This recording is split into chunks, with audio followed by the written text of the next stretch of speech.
இந்த அணை தான் கிழவரப்பள்ளி அணை. இந்த அணையோட நிலைமை இங்க நிக்க முடியலைங்க. உண்மையிலே அந்த துர்நாற்றம் அவ்வளவு வந்து மூச்சோடவே மூச்சு திணறலும்.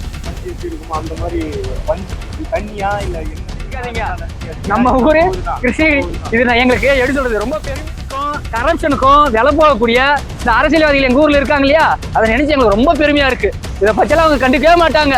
இது என்ன நுரை, இந்த அணையை விட இன்னும் 2 மடங்கு வரட்டுமே, அவ்வளவு நுரை வந்து தூக்கி அடிச்சிருக்கா அப்படின்ற மாதிரி தூக்கி அடிச்சா மாதிரி இருக்கு. நீங்க வந்து உங்களோட தண்ணியை பத்தி பேசுறீங்க, மக்களோட தண்ணியை பத்தி என்னைக்கு பேச மாட்டீங்க? காட்டுங்களா, க்ளோஸ்அப்ல காட்டுங்களா, ஜூம் பண்ணிக்கோங்க. இல்ல இப்ப நீங்க அங்க பாருங்க, அந்த கல்லோட நிலைமையை பாருங்க. கல்லுன்றது அதாவது நம்ம ஒரு எல்லாருமே வந்து எடுத்துக்காட்டுக்கு ஒரு நக்கலுக்கு நம்ம சொல்லுவோம், என்னடா நீ கல்லு. நம்ம வந்து இந்த தண்ணியை காப்பாற்றணும்னா இந்த ஒரு தொழிற்சாலையில இருந்து வர கழிவுகளால எவ்வளவு பாதிப்பு ஏற்படும் அப்படின்றது கண் முன்னாடி இருக்கு. இதை பார்த்துமே மக்கள் திருந்தலன்னா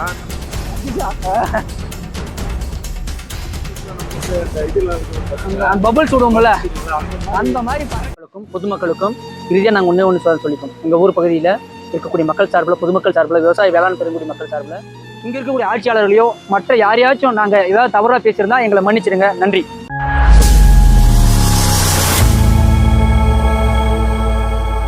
எல்லோருக்கும் வணக்கம். இன்னைக்கு பார்த்தோம் அப்படின்னா எங்கே வந்திருக்கோம்னா, கிருஷ்ணகிரி மாவட்டத்தினுடைய நீர் தேவையில் முக்கிய பங்கு வகிக்கக்கூடிய ஒரு மிகப்பெரிய அணை. இந்த அணை தான் கிழவரப்பள்ளி அணை. இந்த அணையோட நிலைமை எப்படி இருக்குன்னு பாருங்க. தயவு செஞ்சு மக்கள் சிந்திங்க. இந்த அணை இது போல வேற ஏதாவது ஒரு அணை இருக்கா? தயவு செஞ்சு சிந்திச்சு பாருங்க. ஏன் இந்த ஒரு அவல நிலை இந்த அணைக்கு மட்டும் ஏன் வந்திருக்கு? இந்த கிழவரப்பள்ளி அணை என்பது முழுக்க முழுக்க நுரைகள் அப்படியே நிரம்பி வழியுது. ஏன் இதை பத்தி மக்கள் நீங்க யாருமே ஏன் இதை பத்தி பேச மாட்டேங்கிறீங்க? ஏன் இதை பத்தி திரும்ப மாட்டேங்கிறீங்க? இங்க நிக்க முடியலைங்க. உண்மையிலே அந்த துர்நாற்றம் அவ்வளவு வந்து மூச்சு திணறல கொண்டு வருது. அவ்வளவு வந்து ரொம்ப ஒரு கொடுமையான நம்ம இடத்துல இருக்கோங்க. இந்த நுரைய பாருங்களேன், பார்த்தாலே உங்களுக்கு தெரியும். ஐயா, இது இந்த நுரையெல்லாம் வருதுன்னு சொன்னீங்க, வந்து சாயக்கழிவுல இருந்து வருது அப்படின்னு சொல்லி கர்நாடகா மாநிலத்துல இருந்து வருதுன்னு சொல்லுங்க. ஏன் அதை இன்னும் கண்டுபிடிக்காம இருக்காங்க அப்படின்னு? இல்ல, இது எல்லாருக்கும் தெரியும். இது வரைக்கும் ஆண்ட ஆட்சியாளர்களுக்கும் தெரியும், இப்ப இருக்கிற ஆட்சியாளர்களுக்கும் தெரியும். இது வந்து நான் வந்து குறிப்பா என்னுடைய மக்கள்கிட்ட தான் நான் சொல்றேன், தவிர எல்லா ஆட்சியாளர்களும் இருக்கிற எல்லாருக்குமே தெரியும். இன்னைக்கு நிலைமை என்ன தெரியுங்களா? ஆட்சி மட்டும்தான் மாறி இருக்க தவிர காட்சி மாறல. முன்ன போன ஆட்சியில் என்ன இருந்ததோ அதோட தொடர்ச்சி அப்படியே தான் இருக்கு. அப்படியே கொஞ்சம் உள்ள காட்டுங்களா? போன ஆட்சியிலையும் இந்த அணையிலிருந்து இது போல நுரைகள் வந்துட்டு தான் இருந்தது. பஞ்சு எப்படி இருக்குமோ, ஒரு ஃபோம் கம்பெனில பஞ்சு எப்படி இருக்குமோ அந்த மாதிரி பஞ்சு தண்ணியா இல்ல என்னன்னே தெரியலங்க, அந்த மாதிரி ஒரு நிலைமையா இருக்கு. மக்கள் தயவு செஞ்சது எங்க ஏதோ வெளியூர்ல இருக்கு, வெளிமாநிலத்துல இருக்குன்னு நினைச்சுக்காதீங்க. நம்ம ஊரு கிருஷ்ணகிரி இது எங்களுக்கு எப்படி சொல்றது, ரொம்ப பெருமையா இருக்குன்ற மாதிரி தான் இருக்கு. எங்களுக்கு ரொம்ப பெருமையா இருக்குங்க. ஏன்னா காசுக்கும் கரப்ஷனுக்கும் விலை போகக்கூடிய இந்த அரசியல்வாதிகள் எங்க ஊர்ல இருக்காங்க இல்லையா, அதை நினைச்சு எங்களுக்கு ரொம்ப பெருமையா இருக்கு. இதை பத்தியெல்லாம் அவங்க கண்டுக்கவே மாட்டாங்க. இது என்ன நுரை, இந்த அணையை விட இன்னும் 2 மடங்கு வரட்டுமே, அவ்வளவு நுரை வந்தாலும் நாங்க கண்டுக்க மாட்டோம். எங்களுக்கு தான் சட்டசபையில தண்ணி வைக்கல, பாட்டில தண்ணி வைக்கலன்னு சண்டை நேத்து. யாரு? ஆமா ஆமா, அதை நீங்க பாக்கணும்.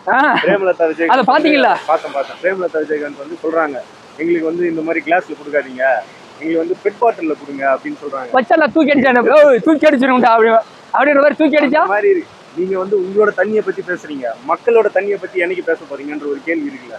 ஏங்க, உங்களுக்கு சட்டசபையில இருந்துட்டே உங்களுக்கு தண்ணி இல்லை அப்படின்றது அவ்வளவு கஷ்டமா இருக்கு. விவசாயிகளுடைய நிலைமையை நினைச்சு பாருங்க. இந்த தண்ணியை நாங்க விவசாயத்துக்கு பயன்படுத்த முடியும் நீங்க இன்னுமா நினைக்கிறீங்க? இந்த படத்துல வரும்ல, ரொம்ப பாட்டுல ஒரு காய்ச்சல் வரும்ல, அழகி இலையில அந்த பாட்டுல நிறைய பற கொடுக்குவாங்களா, அந்த மாதிரி நுரை எங்களை சுத்தி பறந்துட்டு இருக்கு. சினிமா காட்சிகள் அந்த மாதிரி ஏதாவது எடுக்கணும்னா எங்க ஊருக்கு வாங்க. அணைய ஒட்டி ஒரு சாலை இருக்கு, அந்த சாலையில போற மக்களுக்கு கூட வந்து இந்த நுரை வந்து அவங்க மேல போய் படுது. என்ன பண்றதுங்க, எல்லாம் உங்களுக்காக தான், உங்களுக்கு தெரிய வரணுன்றதுக்காக தான். தயவு செஞ்சு புரிஞ்சுக்கோங்க. இந்த சாரல் எங்க மேல அடிக்குது, இந்த தண்ணி வந்து விழுந்து இந்த சாரல் இந்த நுரை எங்க மேல வந்து விழுது. அப்படியே அங்க நிக்க முடியல, குடலை புரட்டுது நாத்தம்.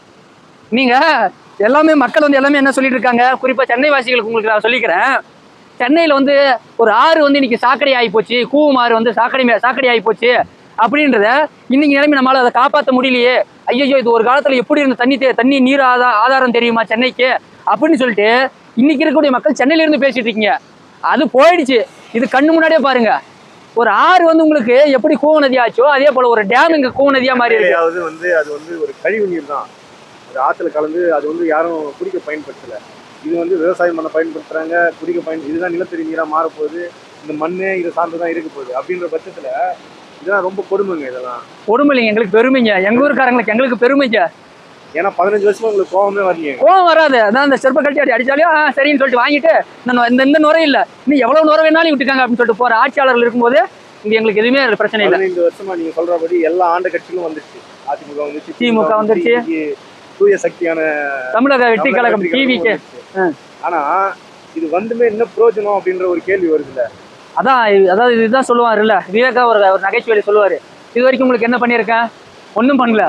அந்த மாதிரி இது வரைக்கும் இந்த 15 வருஷமா இந்த கட்சியில என்ன பண்ணிருக்கு, ஒன்றும் பண்ணல. அதே தான் இனிமேல்ன்ற நிலைமையில தான் இந்த ஆட்சியும் தொடருது. ஐயா அது கொஞ்சம் அப்படியே காட்டுங்களேன், க்ளோஸ் அப்ல காட்டுங்களேன், ஜூம் பண்ணிக்கோங்க. இல்ல இப்ப நீங்க அங்க பாருங்க, அந்த கல்லோட நிலைமையை பாருங்க. கல்லுன்றது அதாவது நம்ம ஒரு எல்லாருமே வந்து எடுத்துக்காட்டுக்கு ஒரு நக்கலுக்கு நம்ம சொல்லுவோம், என்னடா நீ கல் நெஞ்சுக்காரனா இருக்க அப்படின்னு. ஏன் கல் நெஞ்சுக்காரனா, கல் அவ்வளவு சீக்கிரம் கரையாது. அப்படி கரையாத ஒரு கல்லோட நிலைமையே கரையானாகி கிடக்கு. யார் இதை பத்தி பேசுவா, தயவு செஞ்சு யோசனை பண்ணி பாருங்க. தண்ணீர் பற்றியும் இந்த தண்ணீர் பற்றியும் இந்த மலைகள் இந்த மண்ணு பற்றியும் தொடர்ந்து 15 வருஷமா பேசி வராரு. அப்பயும் வந்து இது புரியல. ப்ரோ நீங்க நல்லா பேசுறீங்க ப்ரோ, அவ்வளவுதான். நீங்க நல்லா பேசுறீங்க, ஓகே ஓகே. 15 அவ்வளவுதான் பேசி வரோம். இப்போ வந்து நம்ம கண் முன்னாடியே அதுக்கான சாட்சி இருக்கு. நம்ம வந்து இந்த தண்ணியை காப்பாற்றணும்னா இந்த ஒரு தொழிற்சாலையில இருந்து வர கழிவுகளால எவ்வளவு பாதிப்பு ஏற்படும் அப்படின்றது கண் முன்னாடி இருக்கு. இதை பார்த்துமே மக்கள் திருந்தலன்னா இதுக்கு மேல நம்ம என்னங்க பண்ண முடியும்? இது வந்து எடுத்து சொல்றது பிரச்சனை எங்களுக்குன்னு வராத வரைக்கும் அது எங்களுடைய பிரச்சனை இல்லை, விவசாயியோட பிரச்சனை தானே. இந்த அணையிலிருந்து வர்ற தண்ணியில காய்கறி விளையில வேற ஒரு அணையிலிருந்து வர்ற தண்ணியை காய்கறி விளைய போகுது. அப்ப அந்த அணை இதே மாதிரியானா அது யோசிக்கிறாங்களா மக்கள்? யோசிக்க மாட்டாங்க. பின்னாடி வர்றதை பார்த்தா பயமா இருக்குங்க, ஏதோ பாய்சன் மாதிரியா இருக்கு வர்றதை பார்த்தா. பின்னாடி காத்துக்கு பாருங்க, பாய்சன் மாதிரி கொஞ்ச நேரம் சுவாசிச்சுக்கு தலையெல்லாம் வலிக்க ஆரம்பிச்சு இருக்குன்னு வருது. மக்களே பாருங்க, டேய் அடிச்சா